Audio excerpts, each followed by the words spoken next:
What is up? Yeah, like during quarantine, I've been doing a lot of thinking. One thing I was thinking about recently is like, at this point, you think Magic Johnson just got a bad diagnosis? You know, like after 30 years, I might be like, maybe it was the flu. He probably thinks he's one of those people that got COVID early, honestly. It's crazy. Because of COVID, like there's a lot of like weird shit going on. Apparently white supremacy is a thing again. Yeah. As someone with really low self-esteem, I don't understand white supremacists. Like supreme, maybe mediocre at best. You know, it seems a little more attainable for me. I need like a white just as good as he, I think. It's a little more my speed. All I'm saying is like, I've seen a video of a white guy fuck a cat before and like, I think we're fighting for the wrong cause. I think that might be what's going on. Yeah. Speaking of white people shit, I used to work at Starbucks. It was cool. One time I remember there was a midget that walked in. People might not like that term, like a bite-sized human. Basically. Yeah, so Frodo walks in. And he goes up to me, he's like, can I get a tall? Yeah, exactly, that was my thought too. Like, are you asking me or are you asking God? I think that ship has sailed. I feel bad for them though, they keep getting the short end of the stick. If I lay on my side, I can still get in all the rides on the roller coaster, you know?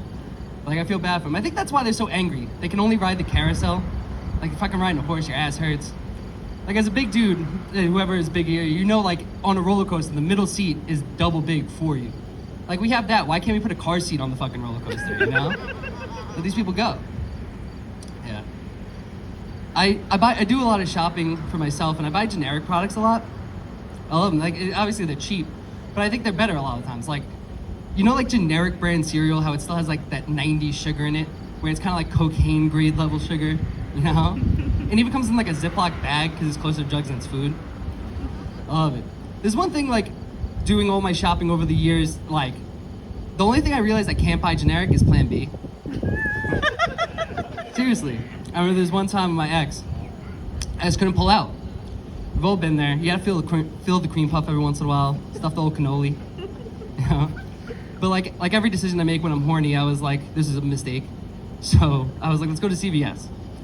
Go to CVS, I go in. I've never bought Plan B before, so I don't know where to keep it. So like, probably buy the condoms. You know, like, you didn't buy them, so you probably gotta buy this. I figured it was like that kind of scenario. So I went over to the condoms, start looking around, nothing, right? So I'm like freaking out, I'm like, where could it be? Maybe women's hygiene, I don't know. Go over there, check, still nothing.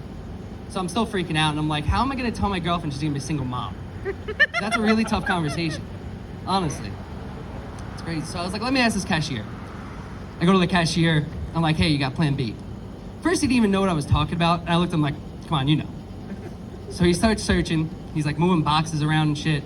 Finally gets this one box. It's like dusty, he blows it off, like, and shit, and he hands me it, and he's like, here you go.